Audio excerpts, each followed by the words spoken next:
வணக்கம் நண்பர்களே, எல்லோரும் எப்படி இருக்கீங்க? நலமாக இருக்கீங்களா? நான் பாரம்பரிய ஜோதிடர் பா ரவிக்குமார். இப்போ நாம் பார்க்கக்கூடியது தனுசு ராசியோடைய வாழ்க்கையில் என்னென்ன மாற்றங்கள் நடக்க போகுது, தனுசு ராசிக்காரங்க முதல்ல எப்படி இருப்பாங்க, அதை பற்றி தான் இந்த காணொலியில் இப்போ பார்த்துட்ருக்குறோம். பொதுவாக தனுசு ராசிக்காரங்க அப்படின்னு எடுத்துட்டிங்க அப்படின்னா குருவுடைய ராசியில் பிறந்தவங்க.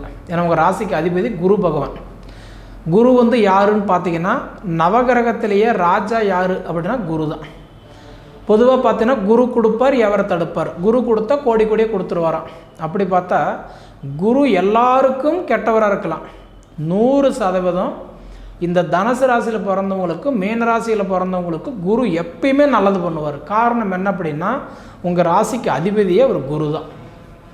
அந்த உங்களுக்கு குருவே உங்களுக்கு அதிபதியாக இருக்கிறதுனால நிறைய பேர் பார்த்தீங்கன்னா இந்த தனுசு ராசியில் பிறந்தவங்களுக்கெல்லாம் பார்த்தீங்கன்னா குருவாக இருந்து மற்றவங்களுக்கு சொல்லி கொடுத்துக்கிட்டு இருப்பீங்க, கற்றுக் கொடுக்குற இடத்துல நீங்கள் இருப்பீங்க.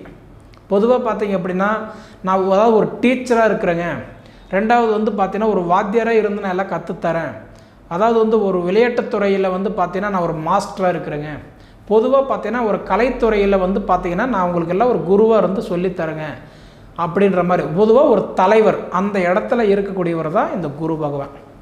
அப்படி பார்த்தீங்கன்னா இந்த குரு அப்படின்றவர் தனுசு ராசிக்கு ஆட்சிக்காரகனாக இருந்தாலும் அவருக்கு வர வேண்டிய நட்சத்திரங்கள் முதல்ல என்னென்ன அப்படின்னு பார்த்தீங்க அப்படின்னா மூலம் நட்சத்திரம் 4 பாதத்தில் பிறந்தவங்களுக்கு அதிபதி கேது பகவான். இப்போ கேது பகவான் எடுத்துட்டிங்கன்னா கோச்சாரத்தில் ராகுக்கு கேதுக்கு எல்லாம் வீடு கிடையாது. நிழல் கிரகம், சாய கிரகம், வக்கர கிரகம் நம்ம சொல்லலாம். அப்படி இருக்கக்கூடிய குரு பகவான் பார்க்கும்போது குருவுடைய ராசியில் வரக்கூடிய மூல நட்சத்திரக்காரங்களுக்கு கேது பகவான் பார்த்தீங்க அப்படின்னா அந்த மூல நட்சத்திரக்காரங்களுக்கு பர்டிகுலராக அந்த கேது எப்பயுமே நல்லது பண்ணுவார்.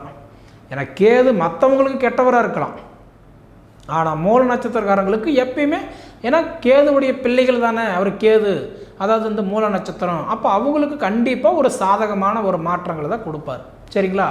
அப்போ தனுசு ராசியில் கேது எந்த இடத்துல இருக்கிறாரு அப்படி பார்த்தீங்கன்னா நட்பு கிரகமாக இருக்கிறாரு. பொதுவாக தனுசு ராசிக்கு கேது பகவான் நட்பு கிரகம். அப்போ கண்டிப்பாக மூல நட்சத்திரத்துக்கு கேது கண்டிப்பாக நல்லது பண்ணுவார். அதே மாதிரி பார்த்தீங்க அப்படின்னா போராடு நட்சத்திரம் 4 பாதத்தில் பிறந்தவங்களுக்கு அதிபதி யாருன்னா சுக்கிர பகவான். இப்போ பொதுவாக பார்த்தீங்கன்னா தனுசு ராசிக்கு சுக்கிர பகவான் எப்படி இருக்கிறாருன்னா அவரும் நட்பு கிரகமாக இருக்கிறார். பொதுவாக பார்த்தீங்க அப்படின்னா இன்றைக்கி தனுசு ராசிக்கு பார்க்கும்போது சுக்கிரன்ன்றது யார்? கோச்சாரத்தில் மனைவி. அப்படி பார்த்தா அவரும் ஒரு நட்பு கிரகமாக இருக்கிறதுனால கண்டிப்பான்றது மனைவின்னு எடுத்துக்கலாம். அப்போ தனுசு ராசிக்காரங்களுக்கு பார்க்கும்போது தாய்க்கு பின் தாரம்ன்ற மாதிரி அப்போ ஒன்று தாயினால் அன்பு கிடச்சிக்கிட்டு இருந்திருக்கும், அப்படி இல்லைன்னா மனைவினால் ஒரு பாசம் கண்டிப்பாக ஒரு பற்றுதலை இருந்துக்கிட்டே இருக்கும் எப்பயுமே தனுசு ராசிக்காரங்களுக்கு. அப்படி பார்த்தீங்க அப்படின்னா இன்றைக்கி அடுத்தபடி பார்க்கும்போது உத்திராட நட்சத்திரம் 1ஆம் பாதத்தில் பிறந்தவங்களுக்கு அதிபதி சூரிய பகவான். அந்த சூரிய பகவான் பார்த்தாலும் இன்றைக்கி தனுசு ராசியில் எப்படி இருக்கிறாரு? நட்பு கிரகமாக தான் இருக்கிறார். அப்போ அந்த 3 நட்சத்திரத்துக்கு அதிபதியுமே தனுசு ராசிக்கு பார்த்தீங்கன்னா ஒரு நட்பு கிரகமாக இருக்கிறதுனால அந்த 3 நட்சத்திரத்தில் பிறந்தவங்களுக்குமே குரு சாதகமான முறையில் தான் இருப்பாரே தவிர பாதகமான வேலை காட்ட மாட்டார். சரிங்களா? அப்படி இருக்கும்போது இது இப்போ கிடையாது, எப்பயுமே அவ்வளோதான். ஒரு வயசு முதல்ல போது ஒரு நாள் முதல்ல 120 வயசு வரைக்கும் பார்த்தீங்கன்னா இந்த பலன்கள் யாருக்குமே மாறாது.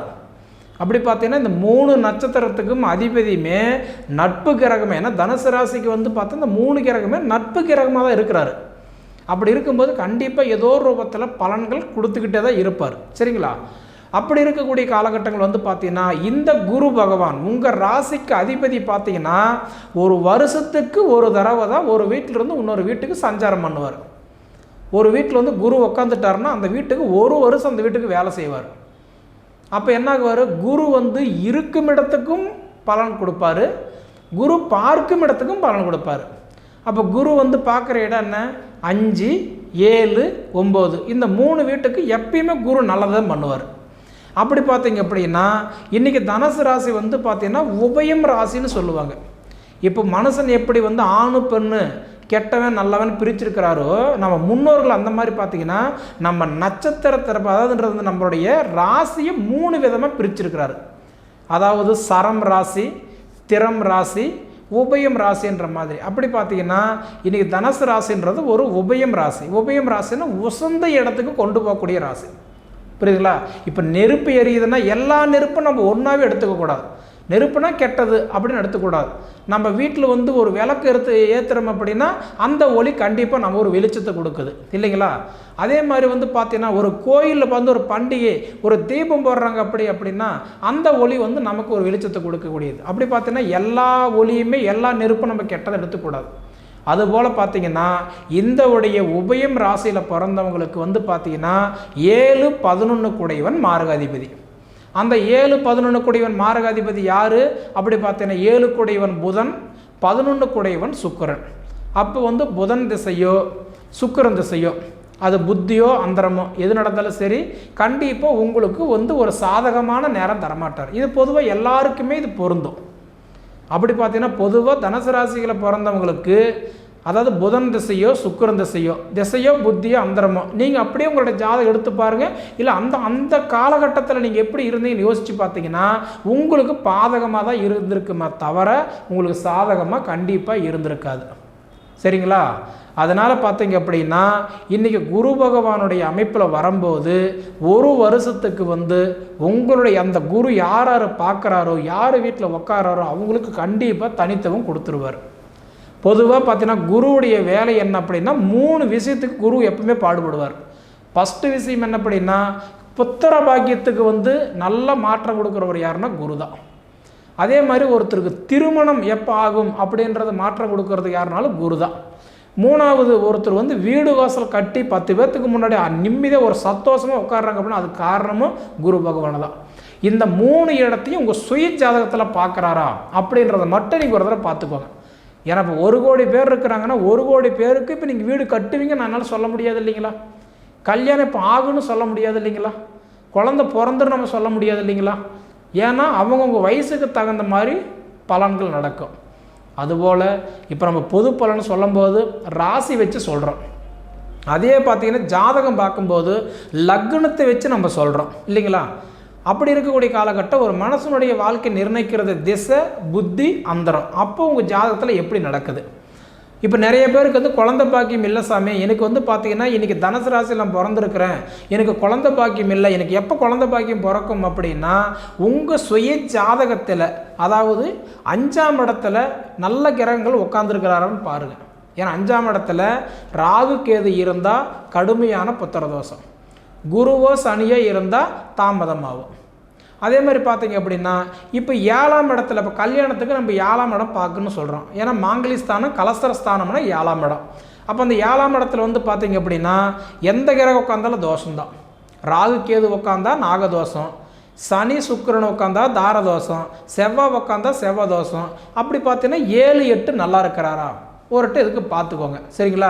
அதே முறையில் வந்து நான் கணவனும் மனைவியும் உட்காந்து யோசித்து முடிவெடுக்கிறேங்க, எங்களால் ஒரு வீடு கட்ட முடியல, ஒரு மண்மனை அமைக்க முடியல, ஒரு தொழில் அமைக்க முடியல, மொத்தத்தில் என்னால் ஒரு கடன் கட்டி கூட என்னால் உட்கார முடியலைங்க அப்படின்னா அதுக்கு உங்கள் சுய ஜாதகத்தில் கோச்சாரம் நல்லா இருக்குதா, திசா புத்தி கிரக அமைப்பு நல்லா இருக்குதான்றது ஒரு தடவை பார்த்துக்கிடுங்க. சரிங்களா? அப்படி இருக்கக்கூடிய காலகட்டத்தில் இப்போ இந்த தனுசு ராசியில் பிறந்தவங்களுக்கெல்லாம் பார்த்தீங்க அப்படின்னா இன்றைக்கி வந்து பார்த்தோன்னா எது நமக்கு உகந்தது. இப்போ நிறைய பேருக்கெல்லாம் பார்த்தீங்கன்னா சொந்த வீடு கட்டணும்னு ஆசை இருக்கும், சொந்த வீடு கட்டியிருப்பாங்க. நிறைய பேர் ஆஃபீஸ் போட்டிருப்பாங்க, ஆஃபீஸ் கட்டியிருப்பாங்க, சிலர் வாடகை வீட்டில் உட்காருவாங்க. ஆனால் எந்த பக்கம் உட்கார்றது அப்படின்னு தெரியாமல் இருப்பாங்க. அப்படி இருக்கிறவங்களுக்கு இந்த தனுசு ராசியில் பிறந்தவங்களுக்கு வந்து உகந்த வாசல் எந்த பக்கம் உட்காந்தா நல்லதுன்னு பார்த்தீங்கன்னா தெற்கு வாசல் உகந்தது. அது கடை ஆஃபீஸ் வீடு எதாக இருந்தாலும் சரி தெற்கு வாசப்படி தான் உங்களுக்கு உகந்த வாசல். அடுத்தது பார்த்தீங்க அப்படின்னா நிறைய பேருக்கு இந்த ராசிக்கல் போடணுன்ற ஆசை இருக்கும், தெரியாமலே இருந்திருப்பீங்க, தெரிஞ்சு கூட போடாத இருப்பீங்க, நிறைய பேருக்கு மாறி கூட போட்டிருப்பீங்க. அப்படி பார்த்தா தனுசு ராசியில் பிறந்தவங்களுக்கு உகந்த ராசிக்கல் பார்த்தீங்கன்னா புஷ்பராகம். அதே மாதிரி பார்த்தீங்கன்னா அடுத்தது வந்து பார்க்கும்போது குரு அப்படின்றவர் வந்து பார்த்தீங்கன்னா ஒரு ஆண் கிரகம். இப்போ வந்து பார்த்தீங்கன்னா ஆண் கிரகம் பெண் கிரகம் அலிக்கிரகம் அப்படின்றது 3 வகை உண்டு. அப்படி பார்த்தா குரு வந்து பார்த்தீங்கன்னா ஆண் கிரகம், உங்கள் ராசிக்கு அதிபதி ஆண். அப்படி பார்க்கும்போது இன்றைக்கி வந்து பார்க்கும்போது உங்களுக்கு நிறம் அப்படி பார்த்தீங்கன்னா இந்த தனுசு ராசியில் பிறந்தவங்களுக்கு மஞ்சள் நிறம் உகந்த நிறம் கலர். இப்போ நீங்கள் ஒரு துணிமணி எடுக்கிறீங்க, ஒரு வண்டி வாகனம், ஒரு கலர் வந்து எங்களுக்கு ரொம்ப பிடிக்கும், எது செஞ்சால் நல்லா இருக்குன்னு கேட்டிங்கன்னா குருவுக்கு உகந்தது மஞ்சள். அதே சமயத்தில் வந்து பார்த்தீங்க அப்படின்னா இன்றைக்கி வந்து குருவுக்கு உகந்த தானியம் அப்படின்றது வந்து பார்த்தீங்க அப்படின்னா கடலை. அதே மாதிரி பார்த்தீங்க அப்படின்னா இன்றைக்கி நீங்கள் வணங்க வேண்டிய கடவுள் அப்படி பார்த்தா பிரம்மனை கும்பிட்றது ரொம்ப நல்லது. அதாவது நம்ம பிறந்து ரொம்ப கஷ்டப்பட்டுட்டு இருக்கிறேங்க, என்னால் வாழ முடியல, வளர முடியல, சாதிக்க முடியல, ஆரம்பிக்கிற இடத்துல நான் வந்துடுறேன் அப்படின்னா நம்மளை படைத்தவன் பிரம்மன், நம்ம தலையெழுத்து மாற்றி அமைக்கிறது யாருன்னா பிரம்மன்.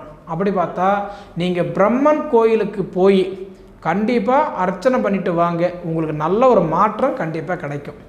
அதே சமயத்தில் பார்த்தீங்க அப்படின்னா இன்றைக்கி வந்து நான் ஒரு கோயிலுக்கு வேண்டுதல் வச்சுட்டு சாமி எனக்கு எந்த ஆடை செஞ்சால் நல்லது அப்படி பார்த்தீங்கன்னா மஞ்சள் பட்டு அது எடுத்து செஞ்சுறது நல்லது. அதே மாதிரி பார்த்தீங்க அப்படின்னா நீங்கள் போக வேண்டிய கோயில் அப்படின்னு பார்த்தீங்க அப்படின்னா கரெக்டாக திருச்செந்தூர் முருகனை போய் வழிபாடு பண்ணிட்டு வாங்க, கண்டிப்பாக நல்லாயிருக்கும். சரிங்களா? அப்படி இருக்கும்போது உங்களுக்கு மேச ராசி, விருச்சிக ராசி இந்த 2 ராசியுமே பகையாக இருக்கிறதுனால இந்த 2 ராசிக்கு கூட கொஞ்சம் சவகாசங்கள் குறைச்சி வச்சுக்கிறது நல்லது. ஏன்னா அவங்களால ஏதோ ஒரு சூழலில் உங்களுக்கு சில பாதங்களெல்லாம் நடந்திருக்கும், கொஞ்சம் யோசித்து பாருங்கள். ஏன்னா மற்ற ராசிக்காரங்க நடந்தாலும் ஆனால் இந்த ராசி கூட கொஞ்சம் அதிகமாகவே உங்களுக்கு கண்டிப்பாக மனசஞ்சலங்கள் கொடுத்துருக்கும். அப்படி இருக்கும்போது அதிர்ஷ்ட கட்ட எண் அப்படின்னு பார்த்தீங்க அப்படின்னா அதிர்ஷ்ட எண்ணுன்றது வந்து 1ஆம் நம்பர். பொதுவாக தனுசு ராசியில் பிறந்தவங்களுக்கு வந்து பார்த்தீங்கன்னா அதிர்ஷ்ட எண்ணுன்றது 1. பொதுவான எண் பார்த்தீங்கன்னா 5.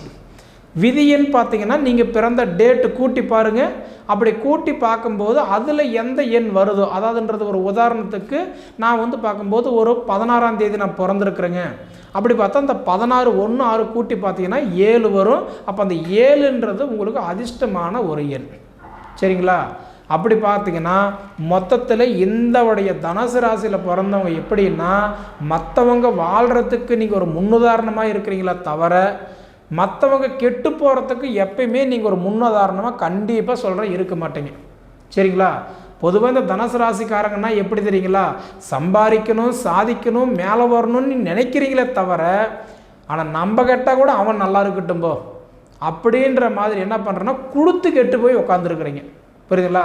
பரம்பரை வேலை செய்யாமல், 2வது அப்பா தொழில் எடுத்து பண்ணாமல், சொந்த தொழில் அமைச்சு காலகாசம் இருந்தாலும் நான் உழைச்சிக்கிட்டு இருக்கிறேங்க அப்படின்னு சொல்லக்கூடிய இந்த தனுசு ராசிக்காரங்களுக்கு அருமையான ஒரு ராசிக்காரங்க நம்ம எடுத்துக்கலாம். இருந்தாலுமே உங்களுடைய சுய ஜாதகம்ன்றது ஒரு தடவை பார்த்துக்கிடுங்க. சரிங்களா? ஏன்னா பொது பலன்றது 1 கோடி பேர் இருக்காங்க அப்படின்னா 1 கோடி பேருக்குமே இது பொருந்துன்னு சொல்ல முடியாது. ஏன்னா இதில் சிலருக்கு தள்ளி போகலாம். காரணம் என்னென்னா ஒரு சிலருக்கு நம்ம பிறந்த டேட் ஆஃப் பர்த் டைம் மாற்றி கூட எழுதியிருப்போம், அல்லது எழுதின ஜாதகம் தப்பாக இருந்து தப்பான ராசி கூட நம்ம பார்த்துக்கிட்டு இருந்திருப்போம். சரிங்களா? அதனால் உங்களுடைய date of birth time birth place இது 3 வச்சு முதல்ல உங்கள் ஜாதகம் கரெக்டா அப்படின்றத செக் பண்ணுங்கள். அப்படி செக் பண்ணி உங்கள் ஜாதகம் இதுதான் அப்படின்னு தெரிஞ்சது அப்படின்னா நான் சொன்னக்கூடிய இந்த வார்த்தை எல்லாமே உங்களுக்கு பொருந்தும். சரிங்களா? பொதுவாக தனுசு ராசிக்காரங்களுக்கு 100% கண்டிப்பாக நல்ல ஒரு மாற்றம், நல்ல ஒரு எதிர்காலம் இருக்குது. உங்கள் சுய ஜாதகம் பார்த்துட்டு அதுக்கு தகுந்த மாதிரி பலன்கள் தேடி போங்க. சரிங்களா? சரி நேயர்களே, இதுக்கு முன்னாடி நம்ம ஃபீனிக்ஸ் ஆன்மீக சேனலை சப்ஸ்கிரைப் பண்ணாதவங்க சப்ஸ்கிரைப் பண்ணிக்கோங்க, உங்கள் நண்பர்களுக்கு ஷேர் பண்ணுங்கள். இது தவிர உங்களுடைய பொன்னான நேரத்தை ஒதுக்கி இவ்வளோ நேரம் என்னுடைய காணொலி நீங்கள் முழுமையாக பார்த்ததுக்கு மனசில் இருந்து கேட்டுக்கிறேன். நன்றிங்க.